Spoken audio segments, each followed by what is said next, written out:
أنا بقرأ الكتب بتاعة جلال الرومي الفترة دي، وبحاول أشوف أفكاره وموضوع العشق الإلهي وإيه الأقاويل اللي ناس كتيرة قالتها عنه وإيه علاقته بشمس الدين التبريزي. فلازم نعرف قصة حياتهم كانت إيه بالظبط، والتصوف جاله منين أصلا، وكمان وصل لشمس الدين إزاي.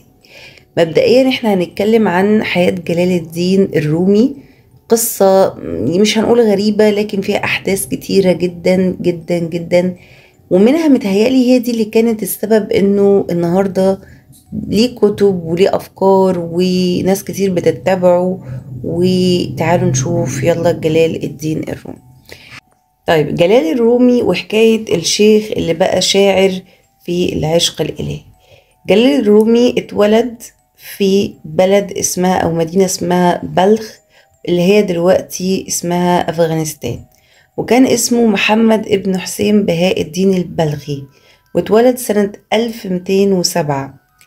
أبوه كان عالم كبير في الدين والتصوف، يعني هو أصلا أبوه كمان كان عالم في الدين والتصوف، واسمه بهاء الدين، وكان مشهور بلقب سلطان العلماء من صغره.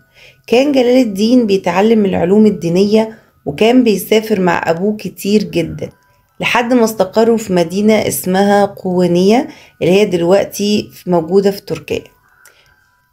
كبر جلال الدين واتعلم على ايدين كبار العلماء، وكان ماشي في طريق الفقه والدين، وبدأ يدرس ويدرس للناس وهو لسه شاب. لكن حياته كلها اتشقلبت لما ظهر في حياته شخص غريب وعجيب اسمه شمس التبريزي. لقاء غير مصير جلال الدين نهائيا. سنة 1244 جلال الدين كان عنده حوالي 37 سنة، وقابل شمس لأول مرة. وشمس كان درويش صوفي مش تقليدي، عنده أفكار غير مألوفة، وبيتكلم عن الحب والعشق الإلهي مش عن الحلال والحرام. اللقاء بينهم كان زي البرق. الرومي حس إن في نار اتولعت جواه، وبدأ يتغير تماما. بطل يدي دروس فقه، وابتدى ان هو يقعد مع شمس كتير في خلوات طويلة، ويكتب شعر عن الحب والعشق الروحي. العلاقة دي خلت ناس كتير في قوانية يغيروا منه جدا، وبدأوا يبعدوا شمس عن الرومي. وفي يوم شمس اختفى، ويمكن ده سبب كبير جدا اللي خلاه يعيش في التصوف بشكل أكبر، وكمان يدخل في العشق الإلهي بشكل أكبر بكتير، لأن كان بيعتبر شمس صديق قريب ليه جدا جدا جدا. ومحدش يعرف لحد النهاردة شمس اختفى قاصد أو مات أو محدش يعرف شمس ده إيه اللي حصل له لحد النهاردة. وبعض الروايات بتقول إنه كمان ممكن يكون اتقتل بسبب طبعا قربه من جلال الدين. من الفقد ده بقى تولد روح غريبة جوه جلال، وكان كلها شعر بقى وحاجات كتير. واختفاء شمس كسر قلب الرومي جدا، بقى يكتب شعر كتير ويتكلم فيه عن العشق وعن الفقد وعن الروح اللي بتدور على النور وعن الوحدة. ومن هنا ظهر ديوانه الشهير شمس تبريزي، وبدأت رحلته في التأمل والكتابة والصوفية. وابتكر الطريقة المولوية اللي فيها الدراويش بيلفوا حوالين نفسهم في دوامة زي الكون، اسمهم الدراويش المولوية. وده الكلام ده شفناه طبعا في أفلام قديمة كتير، في الموالد بيحصل الموضوع دوت، وبيبتدوا الدراويش يبتدوا بقى يرتجلوا ويكونوا بقى في رحاب ربنا والحاجات اللي هما بيعملوها دي. بس أنا أعتقد إن الكلام ده كله مش صح، لأن مفيش علاقة بالقرب الإلهي بالرقص، لأن ده يعتبر أصلا رقص. نهاية الحكاية وبداية الأسطورة، جلال الدين عاش حياته ما بين الكتاب والتدريس والتأمل لحد ما مات سنة 1273 في قونية. اتبعوا ناس كتير جدا بعديه، وكانوا كمان بيسموه مولانا أو سيدنا، وفضلت أشعاره منتشرة لحد النهاردة في كل العالم.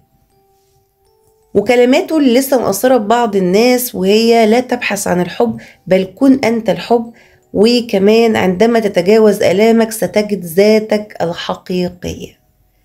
طيب ده كده ملخص الموضوع عن جلال الدين.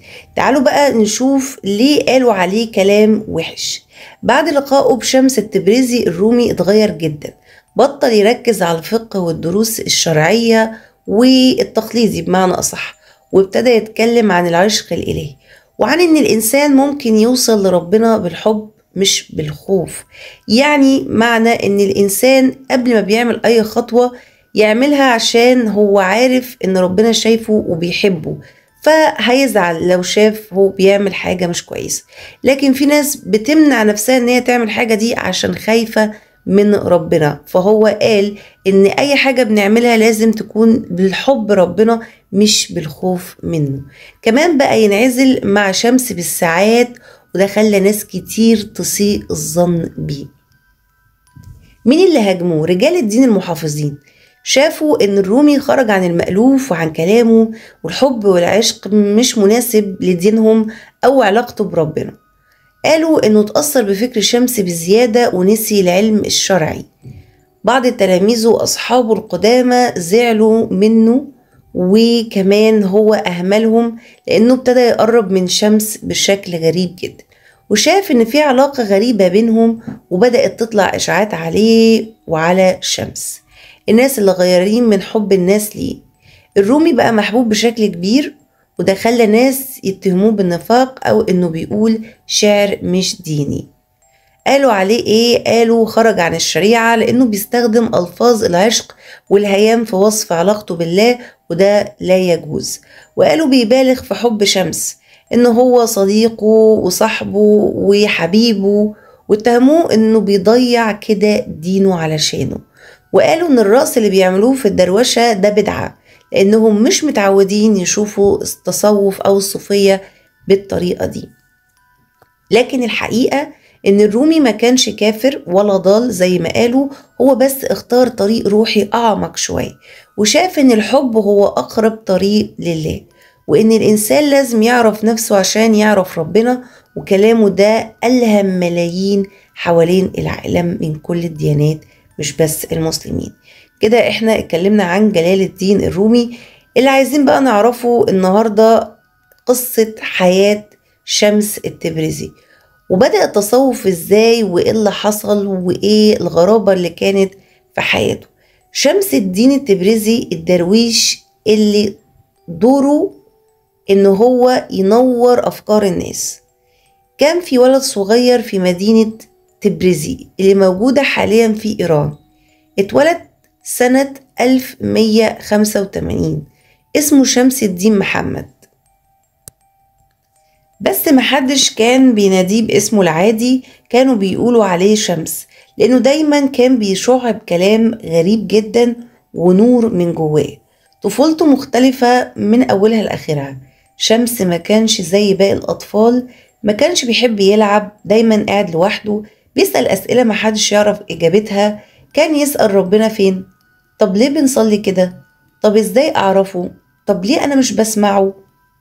الناس كانوا بيقولوا عليه مجنون، بس الحقيقة انه طفل وروحه مفتوحة للغيب من بدري جدا. ازاي عرف التصوف؟ هو لسه شاب، اتقابل مع شيوخ صوفية كبار، بس كان دايما بيحس انهم مش بيوصلوا للجوهر. اتعلم منهم، بس قلبه كان بيقوله دايما في اكتر، في اعمق واعمق من كده كمان. فقرر يعمل حاجة مجنونة، يسيب كل الشيوخ ويدور بنفسه على ربنا، من غير كتب، من غير مشايخ، من غير مسميات. وبدأ يمشي من مدينة للتانية، ويشتغل شوية ويختفي شوية ويتأمل شوية، ويصلي ويبكي ويرقص ويصمت ويسمع صوت روح. هو استخدم كل المشاعر في إن هو يعرف أكتر، يعني استخدم كل مشاعره بكل التأمل، بكل الديانة، بكل حاجة، ما خرجش عن المنهج يعني. وهو في الطريق ده ظهر عليه التصوف الحقيقي، ما بقاش يهتم بالشكل بس بيهتم بالنية. مبقاش يشوف ربنا بس في الجامع، ان انا بخش اصلي بأدي الفريضة خلاص انا مع ربنا، فاخرج بقى بره اعمل كل اللي انا عايزه. لكن كان بيشوفه في كل حاجة حواليه. بقى يقول الحب هو الدليل، والروح هي الطريق، وربنا هو المقصد. ليه كان غريب؟ شمس كان عنيد جدا، متمرد وبيفكر بره الصندوق. كان يشرب الشاي في قهوة وسط الناس ويتكلم عن ربنا، كأنه بيتكلم عن محبوب مش بيتكلم عن ربنا. كان يقول مش كل شيخ شيخ، مش كل لبس صوفي يعني قلبه نظيف. الناس خافوا منه لأنه كان بيكسر التقاليد، لكن هو ما تهمش. طيب تعالوا بقى نشوف اتقابل مع رومي ازاي. بعد سنين من الترحال حس ان روحه بتندهله يروح مكان معين، والمكان ده كان قونية، فهناك حد مستنيه. قابل جلال الدين الرومي اللي هو العالم الفقيه المحبوب، وسأله سؤال واحد وقلب حياته: مين أعظم، النبي محمد ولا البسطامي؟ من هنا بدأت أعظم صداقة وأعمق علاقة روحية في تاريخ التصوف. طيب نهايته بقى كانت غامضة شوية. الناس اتضايقوا من قرب الرومي من شمس، شافوه خطر على شيخهم وشتموه وهددوه. وفي سنة 1248 شمس اختفى خالص، لدرجة ان الناس قالت انه ممكن يكون يتقتل او سافر، او هو قاصد ان هو يختفي من حياة جلال الدين عشان يغير فكره ويطلع منه الهام اكتر. وناس قالت صعد لمراتب الاولياء واختفى من عالمنا مرة واحدة، بس طبعا ده مش حقيقي. لكن الرومي ما اقتنعش انه مات، قال شمس ما اختفاش، شمس ساكن جوايا. شمس التبريزي كان ايه؟ نار تشعل القلوب النائمة، صرخة في وش الدين الشكلي، ومفتاح فتح قلب الرومي وخلى شعره يخرج للنور. طبعا دي كانت قصة حياتهم هما الاتنين، حبيت اوضحها لكم وبرضه اوضحها لنفسي، لان انا قريت عن جلال الدين الرومي عن الكتاب بتاعه مسنوي المعنوي من غير ما افهم قصة حياته واحكم عليه اكتر. شمس الدين هو كان السبب والعامل الرئيسي اللي هو خرج كل الالهام والعشق الروحي من جوه جلال الدين. لكن طبعا التصوف ده زي ما احنا قلنا هو كانوا بيتبعوا طريقة الدروشة، وطريقة الدروشة دي لو حد يعرفها هي هل فعلا بتنفع، هل هي حرام، هل هي حلال؟ انا بصراحة برضو ما دورتش عليها قوي، لكن انا متهيألي مفيش علاقة بين الرقص وبين قربي لربنا. العشق الإلهي طبعا واجب، لأن طبعا لازم أحب ربنا زي ما هو بيحبني، ولازم أفكر فيه عشان خاطر أي حاجة أعملها أراجع فيها ضميري عشان خاطر هو ما يزعلش.